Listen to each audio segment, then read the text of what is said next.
Un tema que concierne a nosotros las mujeres, pero bueno, evidentemente también impacta al resto de la familia.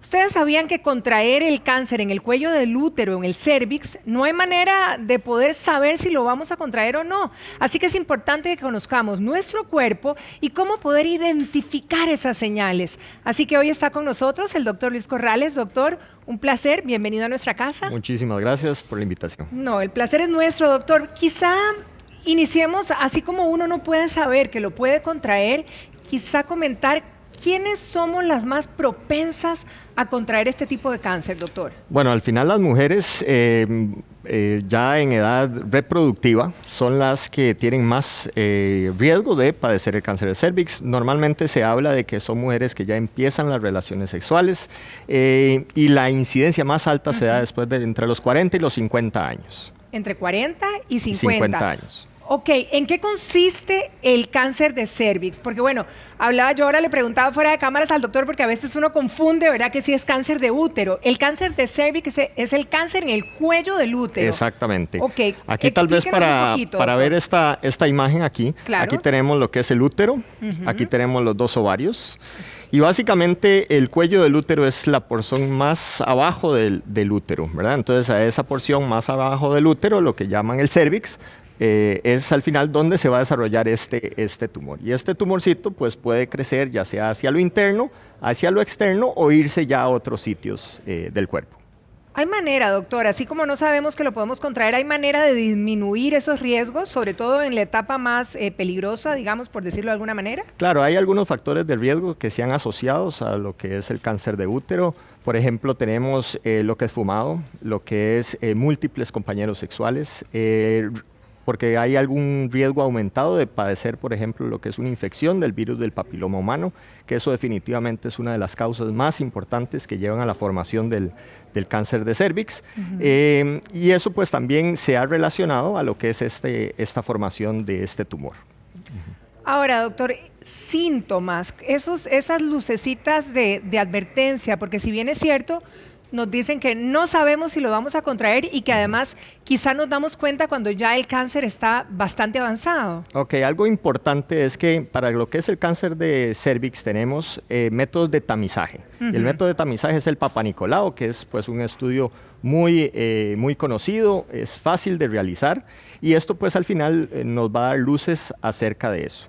Lo que son síntomas de el inicio de un cáncer, vamos a tener sangrados anormales, por ejemplo, sangrados que van a extenderse mucho tiempo, porque sabemos que muchas de las mujeres van a estar en periodo menstrual, ¿verdad? O van a estar menstruando, entonces son sangrados que van a estar fuera de lo habitual, o pacientes que ya están en menopausia y empiezan a sangrar, o también podemos tener sangrados, por ejemplo, posterior a una relación sexual, o dolor a la hora de tener una relación sexual, que serían los síntomas más frecuentemente vistos. Ahora, cuando usted habla de dolor, porque hay tantas situaciones donde el dolor post relaciones sexuales puede indicar varios padecimientos, doctor. ¿Hay un tipo de dolor, algo que le podamos comentar a nuestras amigas allá en casa de cómo percibirlo, verdad? Bueno, al final si uno tiene sangrados anormales, si uno tiene dolor a la hora de tener relaciones, algo está pasando y tenemos que consultar.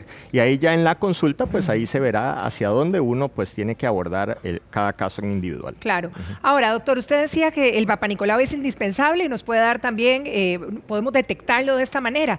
Pero entonces uno se pregunta, bueno, si el Papa Nicolau me lo hago de año a año, ¿en qué lapso avanza ese cáncer? Digamos que me dice el Papa Nicolau, estoy perfecta y contraigo, ojalá no, y Dios lo permita, pero el cáncer en 2 meses y me tengo que esperar casi 9, 10 meses u 11 meses para detectarlo. En términos generales, lo que hace el Papa Nicolau y de las cosas que más va a haber son lesiones premalignas, que estas lesiones premalignas pues al final van a dar una luz y van a pues llevar obviamente a un tratamiento para disminuir ese riesgo de que esta lesión premaligna llegue a ser un cáncer como tal.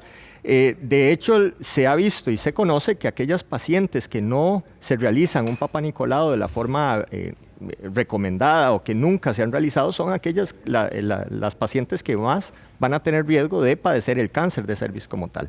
De hecho, la parte de screening o de Papa Nicolau, realmente es algo fundamental que tenemos que hacer. Hay guías de cada cuánto se hace.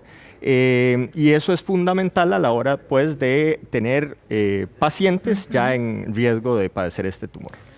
Bueno, en estos temas, ¿verdad? Que a nosotras las mujeres, pues surgen muchas dudas, doctor. Claro. Nuestra compañera, la periodista Carla González, se encuentra de una de ellas que hoy nos va a decir y nos va a preguntar sobre el Gracias, Papa Patricia, Nicolau. muy buenos días. Yo aquí me encuentro con doña Gretel, que tiene una consultita para el médico, precisamente aprovechando el tema. Muy buenos días, doña Gretel. Buenos días. Bueno, mi tiempo es muy corto porque yo trabajo mucho y casi no me da chance de ir al médico. Me gustaría saber con qué frecuencia yo puedo estarme chequeando para saber el diagnóstico o sea, saber cómo se puede hacer para tener un diagnóstico de esa enfermedad, si acaso puede pasarle a uno o no. ¿Se le pasa a usted bastante el tiempo del Papa Nicolau, el que se supone que es cada año? Sí, porque debido a mi trabajo no me dan chance casi de salir, entonces se me dificulta mucho. Perfecto, doña Gretel. Bueno, vamos a ver qué dice el médico. Entonces, ¿cada cuánto debemos hacernos el Papa Nicolau para asegurarnos detectar a tiempo una enfermedad de este tipo? Continuamos con ustedes. Se nos genera todas, ¿verdad? ¿Cada cuánto el Papa Nicolau? Okay. Las guías, por ejemplo, que mucho sigue a nivel de Estados Unidos, hay varias guías, que de hecho hay varias instituciones que hacen estas guías. Pues lo más general es que a partir de los 21 y hasta los 65 años se recomienda hacerlo al menos cada 3 años, ¿ok? Esto es como en términos generales. Obviamente ahí tenemos algunos datos y características, pues que algunas pacientes tienen que hacerlo más a menudo, pero en términos muy generales, de los 21 a los 65 años, al menos cada 3 años. Ahora, podríamos decir que el Papa Nicolau es eficiente para poder detectar, usted hablaba inclusive de premalignos, así que podemos intervenir para que no llegue a darse el cáncer o a desarrollarse, ¿verdad? Exactamente, o sea, el Papa Nicolau es fundamental, nos va a dar una luz acerca de aquellas lesiones que son premalignas o inclusive pues ya llegar a diagnosticar propiamente el cáncer, pero definitivamente es algo que nos sirve, es algo que es sencillo y es algo que definitivamente ha ayudado pues desde hace mucho tiempo. Como que sea, hay que sacar el rato para hacerlo, ¿verdad? Ahora, exactamente. doctor, ¿en qué consiste, digamos, en el momento que a uno le diagnostican el cáncer de cérvix o del cuello del útero? ¿Qué procede? Bueno, realmente tenemos que ver cada paciente en forma individual. Definitivamente tenemos que ver dónde está ese cáncer, o sea, porque no es lo mismo tenerlo solamente a nivel del cuello del útero, ¿verdad? Aquí, sino que también podemos tener un cáncer que ya se ha venido extendiendo a otros sitios, incluso ha llegado a invadir a otros órganos, ¿verdad? Entonces, eso lo principal es saber dónde tenemos el tumor. Obviamente, a medida que la paciente se diagnostique con el cáncer, tiene que consultar, hacerse pues los estudios ya que el médico le indica, para entonces así tomar las decisiones de manejo adecuadas. Ahora, si fuera un estadio temprano donde detectamos ese cáncer, ¿cómo es el tratamiento? ¿Esto es quirúrgico o es un tratamiento, no sé, radio, quimio? ¿Cómo es que se maneja? Exactamente. Bueno, así como, digamos, de forma sencilla, cuando se localiza solamente a nivel del cuello del útero, es un tratamiento ya sea quitar todo el pedacito del cuello, digámoslo así, o a veces se quita todo el útero. Cuando ya se ha venido extendiendo un poco más, ahí sí ya es un tratamiento con quimioterapia y radioterapia, y ya cuando existe una invasión hacia otros órganos donde no podemos controlar por radioterapia y quimioterapia, ya es una quimioterapia sola, y a veces agregamos algunos otros tratamientos adicionales que han venido pues surgiendo en los últimos años. Ahora, doctor, la recuperación, ¿verdad? Porque si en cualquiera de estas vías de tratamiento, ¿cuál es la recuperación de la mujer? Si me hacen un tratamiento de estos, ¿cuánto tiempo después puedo regresar al trabajo? ¿Cuánto tiempo después puedo tener una relación sexual? ¿Y qué consecuencias me trae además haber, digamos, sacado, quemado ese pedacito del cuello del útero? Ok, eso también igual va a depender de cada paciente, pero definitivamente pues después de hacer una cirugía del cuello o una histerectomía, pues ya las recomendaciones de recuperación habituales que hace el cirujano, muchas veces pues hay un periodo de reposo que necesita la paciente. Con la quimioterapia y radioterapia también es muy relativo. Hay pacientes que toleran espectacular el tratamiento, hay otras que tal vez no tanto, y eso también pues va a ser variable de acuerdo a cada paciente. ¿Aproximadamente cuántas quimios? Bueno, yo sé que depende del avance de la enfermedad, pero un promedio, un estadio temprano. Cuando es un estadio temprano que vamos a hacer quimioterapia y radioterapia, ronda alrededor de las 6 semanas aproximadamente la radioterapia. La quimioterapia en este caso se da como para favorecer un poco para estimular un poco más la radioterapia, y posteriormente se hace en algunas pacientes lo que es braquiterapia, que ya es algo mucho más dirigido a nivel de cérvix. Doctor, vamos a seguir desarrollando esto, pero de momento vamos con nuestra compañera Carla González porque surgen más consultas. Carla. Gracias. Bueno, en esta ocasión me encuentro con Kelly, que tiene también una consultita respecto a una familiar que tuvo esta enfermedad. Buenos días, Kelly. Buenos días. Yo tuve una tía que hace aproximadamente 5 o 6 años tuvo cáncer de cérvix, y mi preocupación es de que si yo lo puedo heredar o digamos si a mi tía le puede regresar esa enfermedad conforme el tiempo. Ya fueron 5 o 6 años, pero esa es mi preocupación, que si eso puede ser hereditario. Kelly, ¿vos siempre estás con tus controles médicos al día y demás? Exactamente, sí. Bueno, perfecto. Muchísimas gracias, Kelly. Entonces, bueno, número 1, para saber, como nos pregunta Kelly, si es hereditaria esta enfermedad. En el caso, bueno, de ella tuvo una tía que padeció del cáncer de cérvix, y también si puede regresar. Vamos a ver qué dice el médico. Gracias, Carla. 2 preguntas excelentes. Así que, doctor. Sí, muy buenas preguntas. La verdad es que todavía no se sabe y no se tiene ninguna evidencia de que el cáncer de cérvix sea algo hereditario. Entonces, al momento de hoy no se considera un cáncer hereditario. Y posteriormente, pues, el de que el tumor regrese o no, eso va a depender mucho la posibilidad o qué tanto había sido el cáncer inicial. Por eso es tan importante tratar de encontrar el tumor en una etapa inicial. Si usted encuentra un tumor en etapa inicial con el tratamiento adecuado, la posibilidad de que regrese es muy baja. Si usted tiene una enfermedad que tiene a nivel de que se ha extendido un poco más, que ha utilizado quimioterapia y radioterapia, pues ahí sí la posibilidad empieza a aumentar. Y ya cuando tenemos una enfermedad sistémica, una enfermedad con metástasis a distancia, es una enfermedad que ahí no podemos, digamos, llegar a curar, pero sí podemos llegar a controlar con quimioterapia, que fue lo que ahora pues vimos. Ahora, en el caso, como usted bien decía, si es en un estadio temprano, si logramos extirpar o matar todo este tumor maligno, ¿cuánto tiempo uno está en espera de que efectivamente se dé de alta a la paciente, de que no haya regresado ninguna ni que salga por ahí una célula maligna? Eso va a ir bajando de acuerdo a los años. O sea, la mayoría de pacientes cuando van a recaer generalmente lo hacen en los primeros años. Ya después de 5 años la posibilidad es sumamente baja, y ya después de 10 años casi que uno dice no va a regresar. Ahora, doctor, es impresionante, pero esto del Papa Nicolau, ¿verdad? Si bien es cierto, usted decía cada 3 años, sabemos muchas mujeres que nos lo hacemos anualmente, religiosamente, pero en caso de las amigas que nos están escribiendo a través de las redes, nos dice una, bueno, mi madre era religiosa en hacerse el Papa Nicolau, pero el Papa Nicolau no ayudó porque le detectaron un cáncer, ¿verdad? Y siempre tenía hemorragias, pero nunca salió nada en el Papa Nicolau y al final tuvo un cáncer pues que la llevó a la muerte, ¿verdad? Eso es algo importante, ¿verdad? Hay que recordar que ningún estudio es 100% infalible, exactamente. Entonces, pues podemos tener algunos falsos negativos, ¿verdad? Que nos va a decir que no hay nada cuando sí había algo. Y obviamente es eso de la parte de los síntomas. Si el paciente o la paciente está teniendo síntomas constantes que a pesar de tratamiento, a pesar de verse, siguen con esos, pues hay una alarma ahí que tenemos que ver por qué está sucediendo.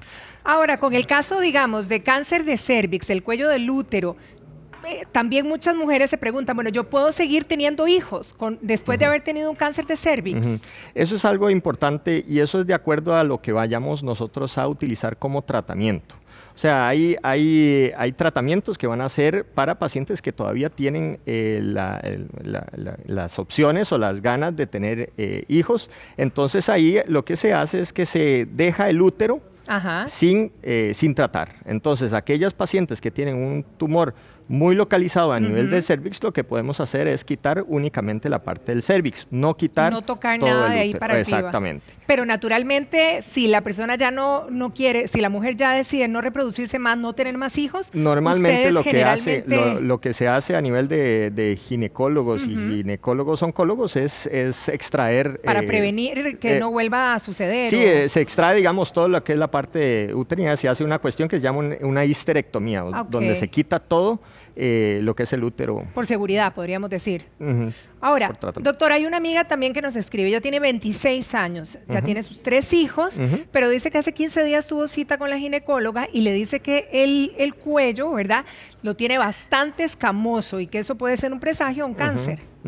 Son de las partes de las lesiones premalignas que podemos ver, o sea, esto ya habría que ver, digamos, lo que encontró el Papa Nicolau, pero sí hay algunas lesiones que pueden ser premalignas, como hablamos, y estos son pacientes que tenemos que controlar adecuadamente, darle el seguimiento adecuado para realizar el manejo posterior para, obviamente, si esto va a llegar a formarse a un tumor, pues hay que atacarlo. Y algo importante tal vez es que no todas las lesiones premalignas van a llegar a formar eso sí es importante. Cáncer, eso es importante, pero sí tenemos, por eso es el control que tenemos que dar a las Pero pacientes. esa lesión premaligna sí se trata, o sea... Sí se trata, claro, y es algo que tenemos que obviamente controlar. Ok, bien, tenemos otra consulta de nuestras amigas, así que retornamos con Carlita. Adelante, Carla. Loma y queso.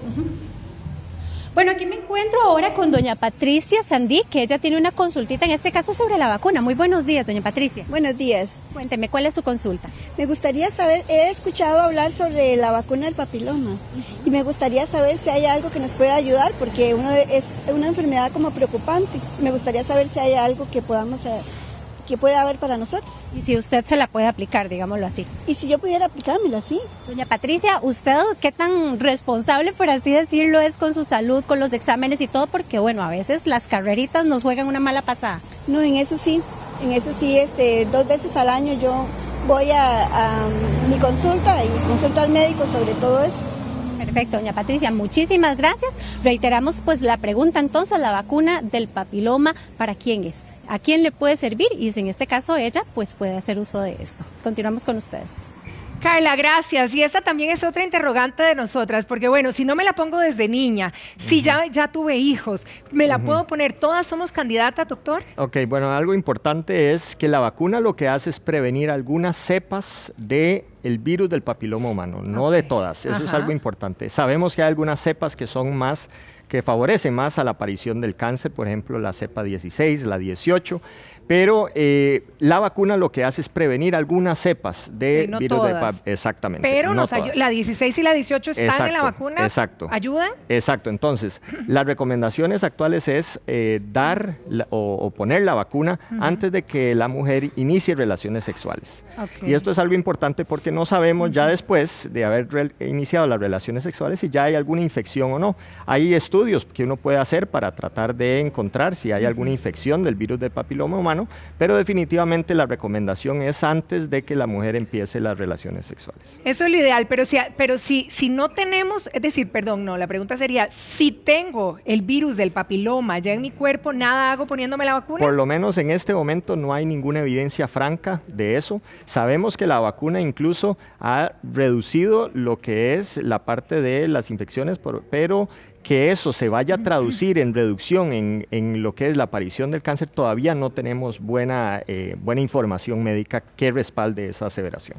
Bien, doctor, hay otra amiga nuestra que también nos escribe y nos dice que a los 22 años tuvo una displasia leve, ¿verdad? Se la arreglaron, pudiéramos decir, tuvo sus hijos y ahora a los 33 años, ya con sus hijos, ella tiene temor de que esta displasia pueda regresarle. La posibilidad es muy baja, siempre hay que seguir los controles necesarios, adecuados, seguirse haciendo obviamente lo que es el Papa Nicolau, pero la posibilidad de que esto vaya, digamos, a llegar a formar un cáncer es muy baja. Pero siempre es importantísimo lo que es el manejo de esto. Después de un tratamiento de cáncer de cervix, ¿cuánto después que se nos quedó ahí como en el tapete, cuánto después puedo iniciar mi vida sexual? Realmente eso va a depender mucho de cada mujer, o sea, hay muchas cosas que van a hacer desde psicológicas, Sí, ¿verdad? desde Desde la parte emocionales, sí. de lo que es el diagnóstico, lo que es el tratamiento, así también como lo que es el puro tratamiento. Entonces, si nosotros tenemos obviamente una cirugía grande, pues ahí vamos a tener que esperar la parte de reposo para poder iniciarla.